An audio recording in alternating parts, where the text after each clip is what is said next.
Каракол Эңилчек унаа жолу толук ачылды. Эми Орусияда кыргызстандыктардан медициналык камсыздоо талап кылбайт. Ошко жаңы 30 автобус келатат. Алдыңкы мүнөттөрдө ушул жана башка жаңылыктар менен түз эфирде тааныша аласыздар. Сиздер менен мен Асель Бусурманкул кызы. Саламатсыздарбы?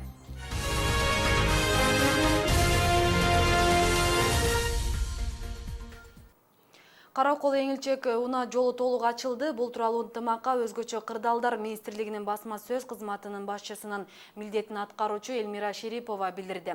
Ысык Көл облусунун Ак Суу районунда жайгашкан Каракол Эңилчек унаа жолу бүгүн саат 8:30 ачылган. Жабыркаган адамдар жана жолдо калган техникалар жок. Кече 38-84 чакырымдар тазаланып ачылып, бирок борон чапкындан улам айрым жерлери кайра жабылып калган. Кардын калыңдыгы 1,80 сантиметрге жақын. Мындан ары Орусияда жүргөн кыргызстандыктар ыктыярдуу медициналык камсыздоосу жок болсо, административдик жазага тартылбайт. Бул тууралуу Кыргызстандын Орусиядагы элчилигинин маалымат кызматынан билдиришти. Элчиликтин маалыматына таянсак, Белоруссия, Кыргызстан, Тажикстан, Казакстан жана Орусиянын 2000-жылдагы визасыз режим тууралуу өкмөттөр аралык келишимине ылайык медициналык камсыздоо күбөлүгү талап кылынбайт. Мындай чечимдин чыгышына байланыштуу элчилик Орусиянын аймагынан медициналык камсыздоонун жоктугунан улам чыгарылган жарандар мамлекеттик миграция кызматына арыз менен кайрылуусун сунуштайт. Өзбекстанга өтүп кеткен 200га жакын кой кайтарылды. Өкмөттүн Баткен облусундагы өкүлчүлүгүнөн билдиришкендей, Кадамжай районунун Көктала айылындагы чек ара тозотунан мындай 2 ай мурун 176 кой коңшу өлкөгө өтүп кеткен болчу. Облустук бийликке жергиликтүү тургундардан бул боюнча арыз сентябрь айында келип түшкөн. Анын негизинде чек арачылар Өзбекстандын кесиптештери менен сүйлөшүүлөрдү жүргүзүштү. Жыйынтыгында 17 ноябрда коңшу өлкөгө өтүп кеткен койлордун баары кайтарылды. Мына каналыбызда суу жоктугуна байланыштуу койлор түнү чыгып кетти, Өзбекстан чек арасына өтүп кетти. Ошодон бери 2 ай болду. Чоңдор чуркашып, чоңдор менен сүйлөшүп, мына кеч чыкты, Кудайга шүгүр. Бардыгы ошол чоңдорго деле рахмат айтабыз. Бардык жүгүргөндөргө рахмат. Кыргызстан чоңдорго, Өзбекстандын чоңдорго кайтарып берген үчүн дагы рахмат айтабыз. Ош шаарынын коомдугуна жүргүнчүлөрүн тейлөөгө жаңы автобустар берилет. Бул тууралуу шаардык мэриянын транспорт бөлүмүнүн башчысы Урали Романов билдирди. Анын айтуусунда учурда 30 автобус Чүйдүн Соснавка айылына келип калды. Ар биринин баасы 83 000 евролук автобустар шаардын муниципалдык унаасын жакшыртуу долбоору боюнча келатат. Алар пайдаланууга 9 декабрдан тарта бериле баштайт. Долбоорду Европа реконструкция жана өнүгүү банкы каржылоодо.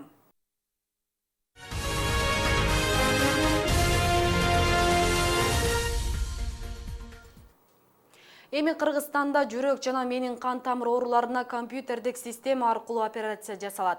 Заманбап аппарат Ош облусуна келди. Азырадистер Германиядан келген аппаратты иштетүү жолдорун үйрөнүп жатышат. Кыргызстандын тарыхында алгачкы жолу мээ кан тамырына операция жасалды. Ал Европа дарыгерлери менен биргеликте өтүп, операция ийгиликтүү аяктады. Муну менен эми мээ кан тамырларына операция жасатууда бейтаптар чет жакка барбайт дегенге болот. Татаал операцияларга жол ачкан жаңы мүмкүнчүлүк тууралуу Алмаш Бараталиева сөз кылат. Кыргыз медицинасында айрым аппараттар жоктугунан бейтаптар чет жакка барууга туура келет. Көпчүлүк адамдардын чет өлкөдө операция жасатууга каражаттары жете бербейт. Андай көйгөй жүрөк жана мээ кан тамырларына операция жасатуу керек болгон ооруларды да түйшүккө салчу. Эми бул көйгөй чечилип, Германиядан 2 аппарат алынып келинди. Анда компьютердик система аркылуу операция жасалат. Жаңы аппараттын жардамындагы мээ кан тамырына жасалган операциянын алгачкысы ийгиликтүү аяктады. Бул аппарат менен буга чейин башка 20дан ашуун жаранга оор операциялардын түрлөрү жасалган. Тез эле чыктым операциядан. Чыккандан соң кыймыл жакшы эле. Эртеси күнү бул жака чыгарышты. Şu аппараттын алганга шүгүр дейбиз да. Болбосо мээ ачылыш керек, кесилиш керек. Ошо кесилбестен компьютер менен операция кылып атат. Бул деген эң жакшы жетиш керекчи. Ар кандай ооруларга татаал операцияларды компьютердик системанын негизинде жүргүзүүгө мүмкүнчүлүк жаралды. Ооруканага эми өлкөнүн бардык региондорунан бейтаптар кабыл алынат. Бейтаптардын бардыгы өтө оор оорулардын бир түрү менен оорушкан. Ушул бейтаптарга деген ушул дүйнөлүк деңгээлдеги аппараттардын негизинде чоң операцияларды мына кечээ күнү, мурда күнү жасап, азыр уже палатасында жакшы акыбалдары түзүк.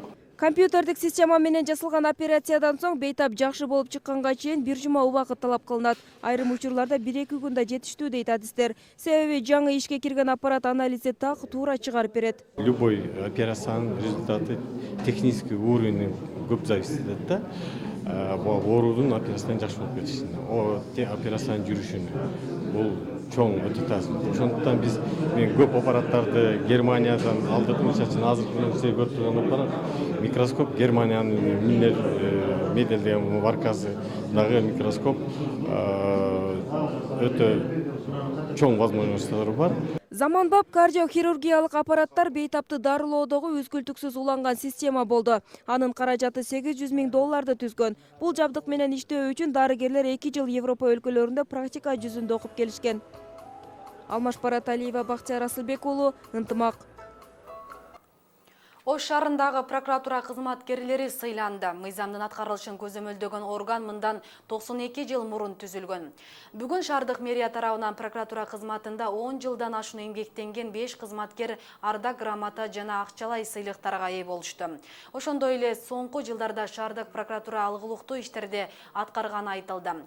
Өзгөчө мыйзамсыз менчиктештирилген объекттерди шаардык мэриянын муниципалдык менчигине мыйзам негизинде өткөргөнү прокурорлордун дасык адистигинен кабар берери айтылды. Мыйзамдуулуктун так орношун көзөмөл жүргүзүп кызмат кылып келебиз. Бүгүнкү Кыргыз Республикасынын прокуратура кызматкерлеринин 92 жылдык майрамы менен чын жынынан куттуктайм.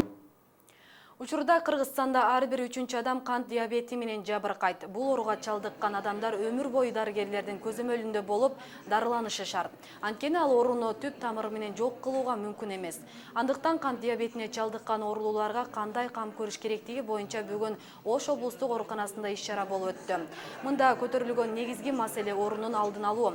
Себеби уйку бездерден сезгенишинен пайда болгон кант диабет оорусу кулач жаюуда. Тагыраагы бул оору жыл сайын 10%-га өсүп жаткан адистер айтышат. Кыргызстан боюнча бүгүнкү күндө 50 миңден ашуун, биздин Ош областы боюнча 11 миңге жакын оору бар да кант диабети боюнча. Ушуну менен кабарлардын күндүзгү чыгарылышы жыйынтыкталат. Ушул жана башка жаңылыктарды Ынтымак чекиткейи сайтынан дагы тааныша аласыздар.